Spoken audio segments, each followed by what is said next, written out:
For me, like Norwegian girls are just like a level above. Just the accents, so, like Norwegian accents are the cutest thing ever, and Swedish chicks kind of sound like dudes. Yeah. So you find female that speaks like, oh, hi, what are you? Yeah, Oh, it's so cute. They sound like little birds chirping. True. Hey. So funny, like the glass table, sometimes she does a run, and she runs up and she forgets it's glass and she hits her head. It's quite sad. But yeah, She's bro. tall enough for that. Yeah. So tell me what you've been doing the last since I've seen you. It's been like a year. It's been like a year. You've been overseas. I've been overseas, so I did like a year private school in Lillehammer just for production, music, and songwriting and artistry. Yeah. And What kind of music do you do? so I do country pop. Country pop. Country pop. I haven't even heard of that fucking genre. I love country and I love Yeah. pop. So, is it in Norwegian? No, fuck. Oh, great. Fuck no. Oh, So- a lot of the Norwegian viewers are not gonna like that answer. No, it's actually kind of funny though, because I've been approached by the labels, 3 of the major labels. Rolling Records. No, Warner, Universal. Oh my And god, then- bro! And then they Come on. then they come and they're like, "Oh, we love what you do, but can you do it in Norwegian?" What? And that's actually because the stocks owners, that international, don't think that the Norwegian labels are earning enough. So a lot of people has been let go. So the thing that they do, because the moment the music crosses the border, they don't get the revenue. The royalties. Yeah, their revenue. So therefore, they're trying to push Norwegian music. That's good though. It's like, I mean, It's good, but still, it's on a business perspective of like, what does the artist want to do, yeah. But for me, I could never. What's your goal? What is you're the artist? What do you want to do? I just want to do music, man. Being able to do what I do right now, it's just being in rooms with a bunch of different people, make music, Yeah. have fun, because it's such a big like society around it, and Yeah, music is one of the most important things in life. yeah. Without music, imagine life without music. It would be sad. Yeah. It would be sad. Because you have music in the gyms. Yeah, you have yeah. music when you make love, when you drive a car, everywhere. Yeah, it's one of my favorite forms of art. For Yeah. sure. I definitely like music a lot more than I like paintings. Paintings are nice, but I like painting, but I can't fucking paint. yeah, can't be good at everything. But So like, ideally for you, what is like, is every musician just want to be as big and reach as many ears as possible? And is that why you want to stick with English speaking rather than Norwegian? Because there's only so many people in the world that speak Norwegian, and I don't know, because I feel like a lot of people in the industry want to kind of hear people in a way of like, no, I'm so hungry, I want everybody to listen to my music.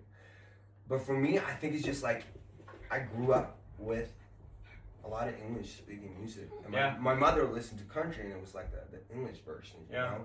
And for me, I feel like I can express myself in ways I cannot in the Norwegian language. And also, I come from a place where we have a kind of fucked up dialect. really, where do you come from? I come from Flisa, same place as Matuma. Is that the west side, north side? So it's like northeast. It's if you go, How many? Hamar? Yeah. So it's not too far away.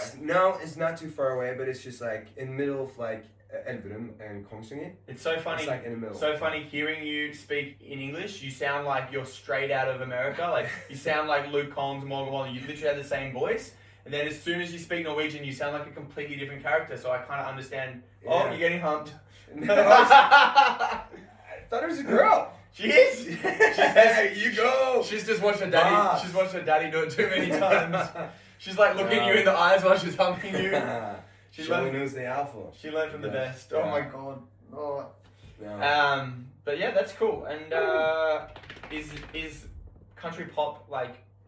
How's that going? Like, is that what Morgan Wallen and Luke Combs is like? Yeah, so you can kind of like hear it because it's been a big trend of like Beyonce going on and Post Malone. Yeah. You have Zach Bryan, Morgan Wallen. You have everybody, but it's also like an amount of how they kind of balance that country and the pop, like how much of which, and also it's just like a location based, like where is your music from? Because I actually got more into it because I did like exchange year and I lived in Oxford, Mississippi in America.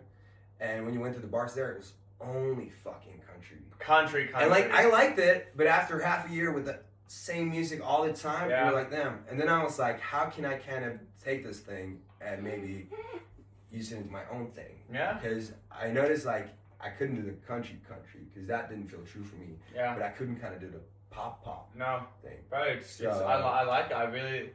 I think it's really cool when artists like Post Malone, for example, who have always been rappers, and then they transition, and then they come out with a country music, and it slaps. It's epic. Who's the other one that like there was another big artist that recently like decided that to go totally against everything what he normally does? Was it like Machine Gun Kelly? Yeah, he did. He's done some country stuff, or so I don't know. Eminem or like someone like fucking. Machine Gun Kelly has done like a lot of things. He's done everything. He's my favorite artist. He's my favorite. I think he's my favorite artist of all time. Yeah. Unpopular opinion. But damn. Yeah, that's an unpopular opinion. Yeah, no. I fucking love him. I think he's so talented about how he can just absolutely crush so many different genres, and he's so raw and real, and like he's fucking badass. But I feel like you also have to kind of respect the business aspect of it. Because if you look at like Ed Sheeran, you can see his new like Sapphire and everything. It's not without purpose. Because you can now see a lot of different countries coming to the streaming platforms. And you see India, Pakistan, and everything. Yeah, that's cool. But everybody's like, oh, K-pop's such a big thing. But that's a market that's already been filled. But he's like, let me go and grab these people. Let me take them before anybody else. Wow. So he engages us that listen to him because it's something new, but it also brings them in. Ed's also one of my favorite artists of all time. Yeah. What's your top 3 artists? So I feel kind of like John Mayer. Right. I don't even know a John Mayer song. Huh? Damn. Yeah, you do. Yeah, John Bellion. But he's just like, the thing is, he's like... Am I the only one? He's written so much for Justin Bieber. He's produced for Justin Bieber. Yeah. He's like, not a lot of people know him. He has like Guillotine, and Shut the Fuck Up, and I Wake the Fuck Up. And then I feel it's just kind of hard because you have like different areas, you like different people. Yeah. Like, when I was younger, you listened to kind of music that made you happy. Now I've been listening to kind of music where I'm like, fuck, I'm sabotaging my life, I'm ruining it. Oh, that's everything. The opposite for me. I listened to I went through my emo stage when I was young, and now I'm in my happy era. No, but it's like... You've done the reverse. Yeah, no, but it's also like, within country, it's about like, how can you sing about something that is actually so deep and is horrible, but sounds so cheerful and good. Yeah. And then you're like, it's like Pumped Up Kicks. I love that song. It's only something people are like, that's about like a school shooting. And I'm like, what? I didn't know that. And then you see the music video, and I'm like, oh my fucking God. Oh wow, we need to think watch about that. Everybody that's been like singing that song and bumping it, and it's just like, it's about a school the worst shooting. thing in the world. Yeah. Wow. That's crazy. Yeah, music can be just so many different things. Like, it's just how you like. A lot of the time, I don't even listen to words of the song. I just like the beat. Like, I listen to Norwegian songs. I know 3 words in Norwegian: fitte, fan, and tuck. Yeah, it's got me by it pretty well so far. And I still listen to Norwegian music because it's just like the energy, like the Rock Boys. I know they fucking rap about stupid shit, but like just the energy they have, and it's so fucking. It makes me psyched. It makes me want to fucking lift heavy weights. Yeah, they're cool guy. I mean, yeah. No, I usually like to do that. If I had a Norwegian song, I like it to show it to people like who doesn't speak Norwegian, because then you understand the fundamentals of like what works, what doesn't work, because they can hear it really easy while we're like too busy listening to the lyrics and everything.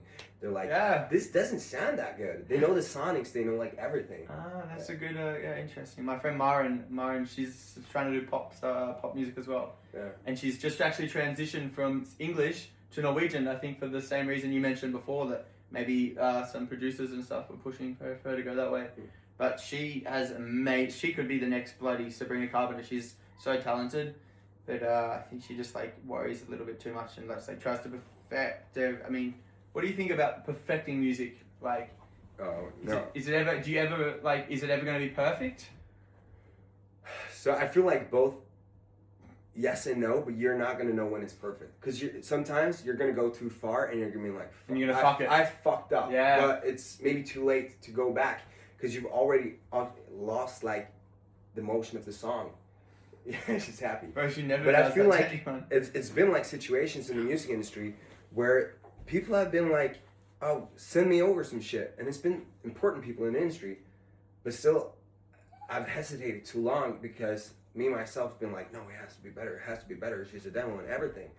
But then you miss a your lot chance. of people also don't give a fuck. Because if they can hear if the a raw bad talent. song They can sounds hear good, the raw yeah, talent. it's easier to sound good than like having a song where like, oh, we've used so much time on this, and oh, it's perfected in the master and mix and everything. And it's just like they also want to see like, how do you work on a short time period? Yeah. You know? Like, what can you do out of one day? If you're in a room with people one day, what can you do out of that one day? Not like, what can you do over 3 months with somebody? Yeah, because that's going to waste so much time and resources and energy. And yeah, it's like, I guess they've got a lot of people trying to shoot their shot, and you got to be able to shoot your shot when you got the chance. Yeah. So like we had teachers that like at our school that I went to that made a song with Bruno Mars. Wow. But the thing was, they only had him for like 15 minutes. Yeah, I can imagine. And then it was like they had to really catch him. Wow. Like, cause he was going from studios to studios and writing songs. So then you don't even have a full day. No. And then you gotta be quick with it. Yeah. And that's crazy. And you were talking about you were living with someone who was like managing or writing songs for Justin Bieber, and yeah, this is one of our mentors on school. what's his name? Andreas Schüller. Andreas Solle. So Shout out Andreas. Shout out Andreas, yeah.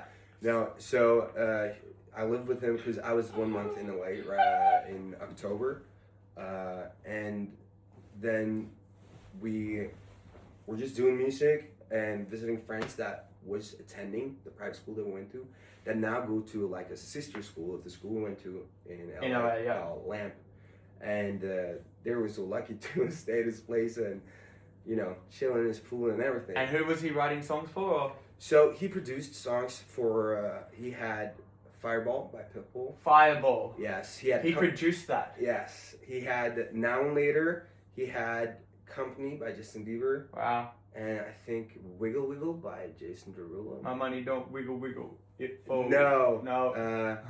Oh, fuck. Wiggle Wiggle. Do do do do do do. Oh, I want to see you. Yeah, wiggle, wiggle, wiggle. Yeah. So and I really like having it as a mentor because like he want to be outside the box as much as possible. He wants to create can you create something fucked up? Like right. When he was a mentor, he came in like said the task like nobody can play an instrument you can. You have to play something you can't, and if you don't have an instrument, you have to find something else. So we bought a far cushion, the slinkies you take down the stairs, and we used everything. And so cool. That's so creative. And we had so much fun making that song. And when he went through that song the week after, he was like going through it, and it was like he knows this is just a joking song, but he hasn't been able to get the chorus melody out of his mind. And he said by having as low shoulders you made something great. So take that and now use it in the setting where it's like, now you have something great. Now that's you make incredible. something useful. What a cool guy. Yeah, amazing guy. Wow. And so now he has his own company named Honua. I think it's publishing or distribution. Wow. Yeah, publishing. So it was really nice being there and kind of meeting people in the industry, because in Norway the music industry is so little. Being here a couple of years, you meet everybody you see, but then you go outside the borders and you see oh shit, it's completely different. And you meet people from everywhere doing everything. Yeah, you couldn't imagine, and you learn a little bit from everybody. Yeah, that's what life's about, learning a little bit from everybody and creating your own reality. And I feel like if you don't expand your social circles and get out there, because a lot of my friends from home, they're only hanging with the same 30 people, 40 people their whole lives. They barely meet new people, and it's just such a small community, and it's 40 of the best people I've ever met, but they don't change so much. And I've been traveling for 3 years, meeting people all over the world, and I see the things they're doing and the things they're talking about. I mean, it's great, but it's just I think to evolve as humans and progress in life, then we have to get out of our comfort zone. Yeah. And that's what you get when you go and flutter those wings. Totally. It's all about being outside the comfort zone. but it also depends on like what you want in life. Because some people want a life that's comfortable. Yeah. Other wants adventure, you know. Other wants to see as much, learn as much, meet as much of people they can. No, she's here for the humping. Come on. She wants some food. Come on. Come on. She's trying to draw me to the kitchen.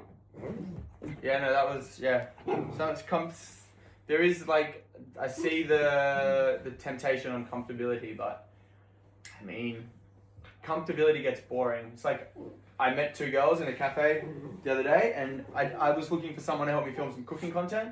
And I was like, I want some pretty girls. I like pretty girls. It's nice. I don't know. You know what it's like having balls. Yeah. And I just I walked into Joe and the Juice. They were writing on the notepads. I said, "Hey, I'm Flynn. You guys had dinner, blah blah blah." And I ended up sitting with them for like 2 hours chatting. We did mood boards together, which is like it's like you have a color, a flavor. Yeah.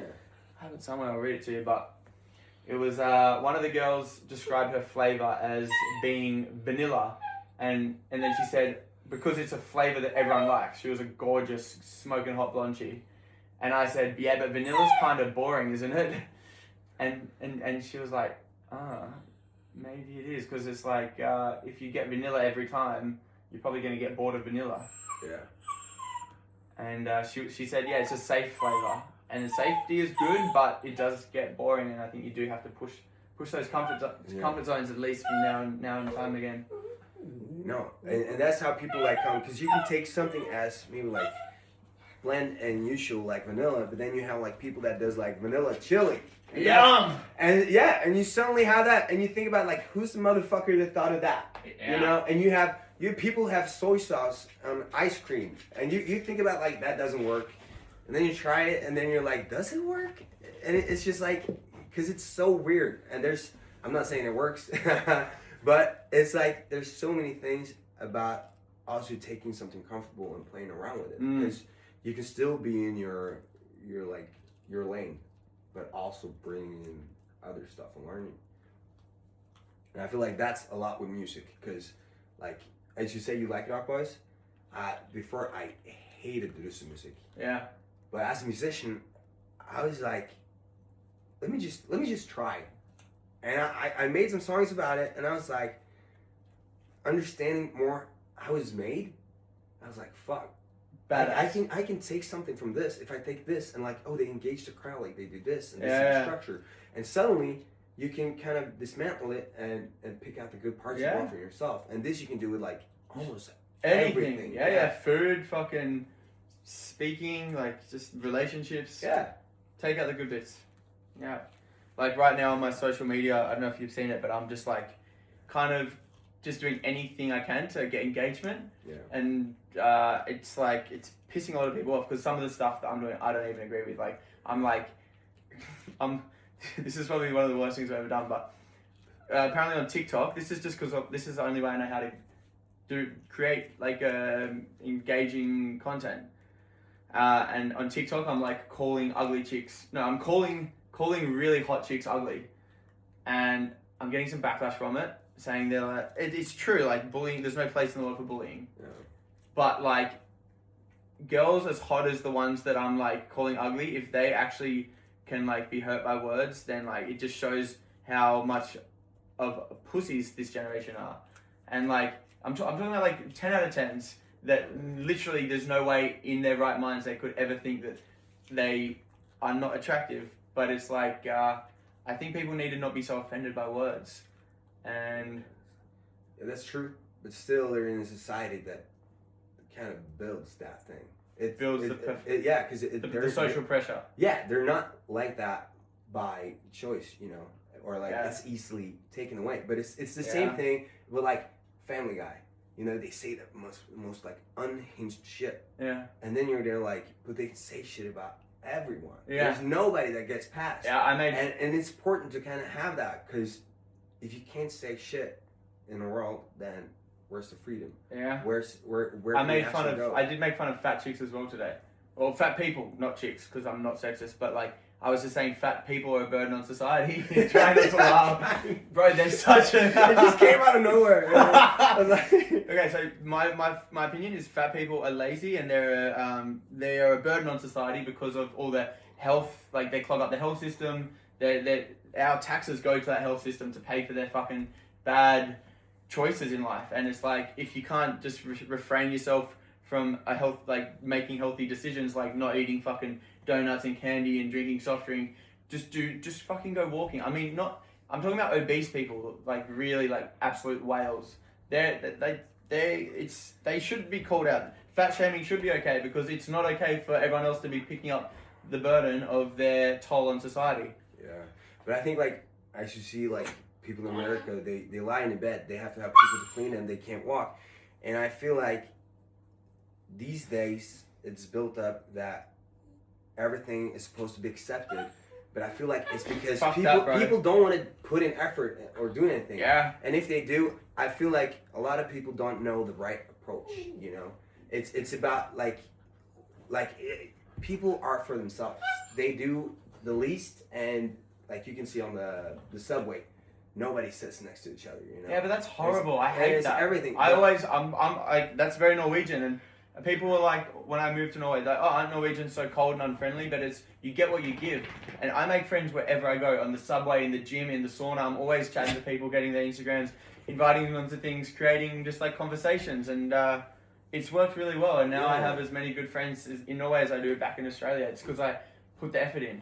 Yeah, and it's nice, but you can see the same mentality in so many different other like social problems we have or in the society. And the same time with like obesity or being too even hot. pedophiles, you know? Yeah. People are like defending them and saying like, oh, it can't happen and everything. And I feel like in the sense of we're putting up cushions too much that we're ruining ourselves.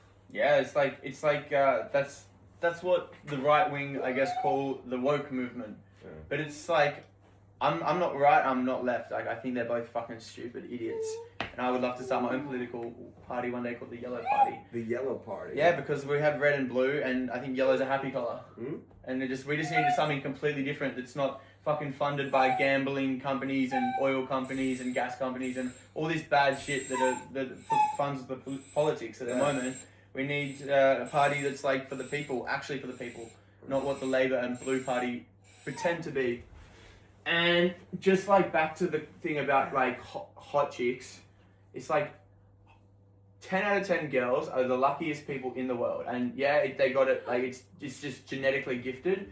But like you can, if you're a 10 out of 10 girl, you can have anything, go anywhere, do anything you want for free. There's this app called Fly Me Out, and it's literally like girls get flown anywhere they want in the world by rich guys. They're not expected to have sex. They get treated like fucking queens and princesses, and it's so like, I'm sorry if I'm mean to get fucking views, but like these girls never have to work a day in their lives if they don't want, and I respect the ones that do. It's great, like, but it's like if you're that genetically gifted, you can handle fucking someone calling you ugly online if you know you're not ugly. Yeah, but still, I feel like it's just something that doesn't click with me on that. Yeah, you know, I can't believe that people that does that are truly feeling good deep within, like people who go and fly around, like people who does, like I feel like a lot of people, and I'm not saying everybody, because some people are proud about what they do, but if you see the porn industry, yeah, a lot of people stand like, oh no, I love what I do. And I don't know if it's because you can program yourself, tell yourself something again and again and again and again, you're going to believe it, and it's going to be a part of you. Yeah. But I feel still like deep down, a lot of people are going to have a part this is not real. This is absolutely. And I feel like most of the bad comments and like negativity online is not real, and people need to realize that everything online, nothing in life is real. Not just online, but this conversation right now, it's not real, and it doesn't actually matter. It just, you choose to let it matter, and I choose to let it matter, but I don't, like, you could call me like a fucking racist, pig, sexist, fucking pedophile, whatever, and I know my own truth, and I'm, you know what I mean? Yeah. It's just like, and it's funny that you brought up OnlyFans and like the porn industry, because I actually just started an OnlyFans because I'm really in a bad financial situation at the moment. But And I hate the porn industry, and I actually made a video today saying that I think just a reminder. It's like on the smoking cigarette packets. It's like they have a warning not to smoke. People do it anyway. So I'm gonna have a warning on my OnlyFans saying go and get a fucking girlfriend. But like porn and stuff is so accessible, and it's like drugs as well. It's like like people can access drugs. Making the government making them illegal isn't helping stop the problem. It's just making criminals rich, and it's like. I don't want to be doing OnlyFans. I mean, actually, I don't care, to be honest. And like, my goal with it, this is what I wanted to do originally, and the only reason I'm posting my fucking, I'm fucking like porn stars and stuff because I've done that before. Just like I've met girls and I found out that they do OnlyFans, and then they've like flown me out to like go and film with them, and I never thought I'd use it because it wasn't the sex that I wanted to be showing and putting on show, because it wasn't. I like love, like I'm such a lover boy, and I guess my dream is to find a girlfriend that is also very comfortable and not afraid about sharing anything, and just travel the world and teach people what love looks like through sex and through other things. And like I want to be making love to my girlfriend in waterfalls and on beaches and like in funny places that makes people offended, like fucking churches, like monasteries, just stuff that people get offended. And it's like, if anyone gets offended for me making love to someone I love, then they can suck on my balls. That's my opinion. Yeah. I don't think people should be offended about what other people do so much. Live and let live. So when you started an OnlyFans, like, what is your end goal? Make enough money to fucking, like, yesterday my end goal was make enough money to buy a ramen, because I was at the day spa and I wanted a ramen. I didn't have any money. I made $20. Then I got a ramen. I don't have much of an end goal. And my end goal, like right now, is just to survive until I figure out a way to monetize my social media more and eventually get into politics, because that's what I'm really passionate about. Wealth equality is a really big issue to me, because it's so hard for young people to get a house these days. We've got all these old fucking crony dudes sitting on 10 investment properties, not even renting them out, and then saying that it's the young people that are the problem. It's an absolute joke, and it makes me fucking sick to my stomach. And we've got all these problems with like guys not respecting women is still a sexism is still a massive problem, although we've gone leaps and bounds further than we were 10 years ago. Girls still get sexually assaulted all the time, and I really want to talk about that. I have a lot of experiences, horrible personal experiences, and it's affected my life quite a lot, and that's something I want to speak about. I want to speak about everything, leave it all on the table, because I think that's how we grow as a society, to stop lying to each other, one another, and sometimes the truth is going to hurt, but like I said, that's how we grow, and we need to grow, because if we don't grow as a society and like work together to eventually stop the Earth being destroyed by global warming, which is the only problem that actually matters. Doesn't matter like fat shaming, slut shaming, and nothing matters except the Earth. Really, I think that's my opinion. And you? Yeah, but I feel like in a way of like the era of social media, honesty has been forgotten, because you think about so much about like how people are going to see us, you know, and I feel like what you've done in your type of content is just, even though it's ridiculous, it's just, you're honest as fuck. Yeah. And I think a lot of people would be like, this is fucked up, but still they have a feeling of like, at least it's it makes brave them feel something. to be that honest, you know. Yeah. And it's engaging. A lot of people see it and they have, you know, I get them bitches too, you know. No, and I think it's great. And when it comes to like OnlyFans, I feel like if my dick got leaked on the internet tomorrow, it's not the worst thing that would happen. Who gives a fuck, bro? Yeah, we're born. And it's like that. It's not the worst thing that can happen, and people do it everywhere in the world. But it's like you're gonna be judged until like You're gonna be at a judged level until where you they're own gonna it. be like, oh hey, remember me? Yeah. And I feel like, because we've had like, I know people who's done like TikTok and they post all the time, and then like I hear people like, oh that's like cringe and everything, and suddenly they have multiple thousand followers. People are like, oh, hey, cool, we should do a video one time. And then it's like, it's everywhere you see this type of like switch up people have. Bro, there's this influencer in Norway called Trig. Trig is like, he's Trygve? Anyway, he was like, he's exactly what you're talking about. He's like, he used to always like come up to me, say hi, and like film me and be like, oh, like, hi. And then as soon as he turned off his camera, he would just like stop talking to me, walk away. He's like such a fake guy. Yeah. But he's a sweet guy. Like, I mean, like I kind of get it when you've got that much attention that you kind of forget like to actually treat people as people, and like you kind of get a little bit caught up in yourself. You think you're a bit of but I think like something important for me is like no matter who you're talking to, like try and give them like for example, I was in the hairdressers today and I went in to go get a haircut, and I love my barber. He's a cool dude. We always chat a little bit, and he had like this kid there. He was trying to talk to me, and I was really trying to do something super important on my phone, but I saw that he was trying to give me his time. So no matter how busy I was, you have to give back a little bit of time. Otherwise, you're just a dick, like Trig. Yeah, and it's also like it's truly something like karma. I truly believe in karma. Yeah. And it goes in so like small things like just speaking to a person that tries to give their energy and time to you. It's like giving back, but it's also about like, how are you gonna feel about yourself at the end of the day about that situation? Yeah. And that goes on into like now you can feel kind of proud of yourself. Mm. But in a way, if you didn't have time and you kind of like shut that out, it's nothing wrong, but still you wouldn't feel great about it. Yeah. You know? It's just even subconsciously like you don't have enough energy to actually realize, but I think maybe it'll eventually catch up just in a small little way, you know? Yeah. You want a banana or water or anything? Yeah, I can take some water actually. Thank you so much. Oh. No. Yeah, I honestly like I do hate the OnlyFans I'm doing, because like right now it's like, so like I used to, you know, I think every young man watches porn for a while. I might get some water too. But you know, we all go through that stage, and like I try not to watch it because you know it is bad for your brain and it's bad for your sexual drive, and it's bad for your view on women, view on sex. The sex is quite disgusting, most of it. And I went through like this, like now I just like Asian porn. I don't know why, but it's just like the sounds they make and shit. I think it's so sexy. And I've fucked a few Asian chicks and it's great. Like,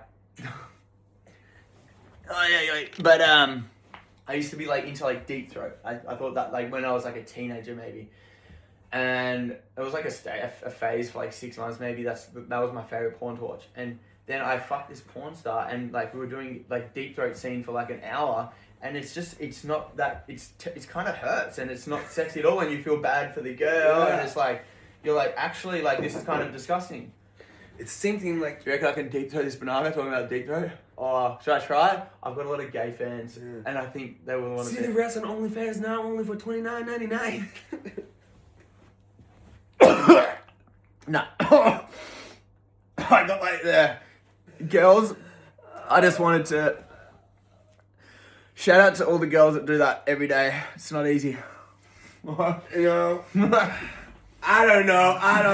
I think I could handle it. No, but I feel like when it comes to porn, it's like everybody is gonna have that addiction because it's mostly your introduction into like sex and everything. Yeah, I got taught sex from porn. Yeah, but then you come in, you're having sex, and you're like, it's nothing as you imagine, and then you're like, why is she not making as much noise sometimes? And then it's just like, and you see like they're choking, and then like you're gonna do it, but then you're like, why the fuck would I do that? It's so unhealthy. Yeah, it's and disgusting. it's not only that, but suddenly like, oh, you pick up a hitchhiker, and then you're like, I guess you gotta suck my cock now, you know? Yeah. And it's like It's so everything in the smallest unrealistic. habit, and like you're It taught fucks our everything. brains. Yeah, it wires us wrong. And I noticed that so much in like my life where I was like in moments, and I was like, I expect sex now because I did a great thing, and like, but it's not like that. No, and I it's not. noticed like there's so much For more. some people it is behind the maybe, scenes. but yeah, you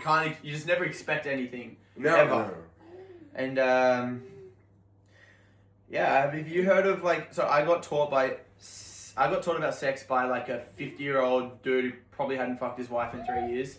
Shout out, Mr. Wilson. I hope you did get laid during that time, but I feel like maybe you didn't because that's why you were so angry part of the time. Oh fuck. Anyway, I think his kids follow me, so great. He's a great dude though. He is a great dude. And anyway, I think like that we were like taught to put a condom on a banana. We were barely taught what consent was, and then I started going to these men's groups when I became older. And so this guy Julian, shout out Julian, he owns this company called Life Cycle Mushrooms, which is all about adaptogenic mushrooms, which I'm going to start my own adaptogenic mushroom company in Norway, because there's not so much of it, and it can help people so much with everything from skin, energy, hair, nails, cognitive fucking function. Like, it's taking the mushrooms has made me just fucking superhuman. Yeah. Anyway, Julian, he was running these men's retreats, and I was going to them, and he gets a bunch of different people, like people to talk about your health, your spirituality. We got taught jujitsu. We did this insane thing called holotropic breath work. And it's Wim Hof. You've heard of Wim Hof? No. Okay, Wim Hof is like it's basically like Luna. She's trying to do Wim Hof now. Yeah. She's such a needy dog. Anyway, Wim Hof is basically like this breathing technique. You do it for 20 minutes, and then you feel like some tingling and some sensations. It's great, but it's like the PG. You know the rating system in movies? Okay, and we did this breath work called holotropic breath work. It's like R18. It takes it makes R18 look like fucking kid stuff. And it's like a 5-hour breath work session, and some of the things that I experienced during that session, like some of the guys were like spoke to their dead parents, some of them like spoke to their childhood version of themselves and forgave themselves for being drug addicts and being raped. Like, it was the most profound stuff you can ever imagine, and it was all from the breath. And the thing that I was going to talk about was the sexologists. So these girls came and spoke about how to be a superior lover and how to treat women correctly and how to fuck women correctly. And that was something I wish that I had heard when I was younger, because I was 24 by then and I'd already experienced all the good parts and bad parts of sex and relationships. So I was just going nodding my head like, yeah, that makes sense. Okay, great, I'm doing it right. But some of the dudes in the room, like even the older ones, were still going, like writing down notes, like looking absolutely amazed. Just like simple things like touching the clitoris slowly and like centrally and not rushing things and easing into it. And like, I don't know, it's just like, it was shocking to me that some of these older men didn't know this stuff yet. And I feel like I would love to see a world where all school kids are taught at a young age, because I lost my virginity when I was 12, and I feel like that's becoming more and more common, especially with TikTok and everyone's being sexualized, including young people. You need to be quiet, young lady. And I would love to see a world where we are all taught in schools by sexologists, both male and female, at a young age, so the young kids don't make a lot of the mistakes that people in our generation have made and continue to make. Yeah. Yeah, there's so much like in-depth thing, just not even the sex, because it's both different from like having sex, making love. And like when I started having sex, I was like, I'm finished, we're finished, you know? Yeah. And, it was so selfish back in and the then day. you discover like how to please another person. Yeah. And suddenly it's like that's even more fun. It's like, way more fun. That's even more fun, like knowing that you can like give something to another person. In the sense of like, best. I love giving gifts, like Christmas gifts me and too. everything. And this is like the best gifts you can give. And I feel like that's so much things you don't learn. They're like, quit with it. It's just like, this is how it happens. This is how children. We're done. And we're robbing like young girls, especially because guys usually come, you know. But by not teaching sex properly in school, we're robbing young girls years of orgasms, and it's a crime against humanity, if you ask me. A crime against humanity. They didn't rob my girls, though. Yeah, bro, I used to think that like going down on a girl was like only something you did for like special partners and stuff. But like, bro, I love eating pussy, and I'll go down on every chick I fuck. Like, I love it. It's just like, it's part of, it's like the best part of foreplay, and it's like, and that's why like most girls I fuck, I make them come, and like a lot of them have never come before, never squirt before, and it just feels so empowering when you see that like beautiful feminine energy open up and fucking explode. Oh, I just love it. Yeah. I love it so much.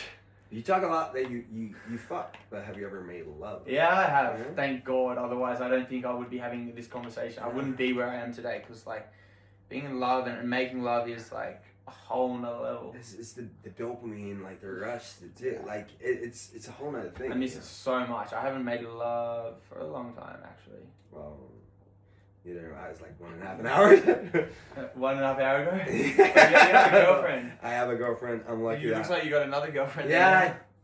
You know, don't tell my other girlfriend. I'm gonna tell you. No, but and that's just something, and I love how we can go from like music to talking about the just society in itself and going to like porn and going to sex and everything, because I feel like these are things that are like gone through real fast for most people.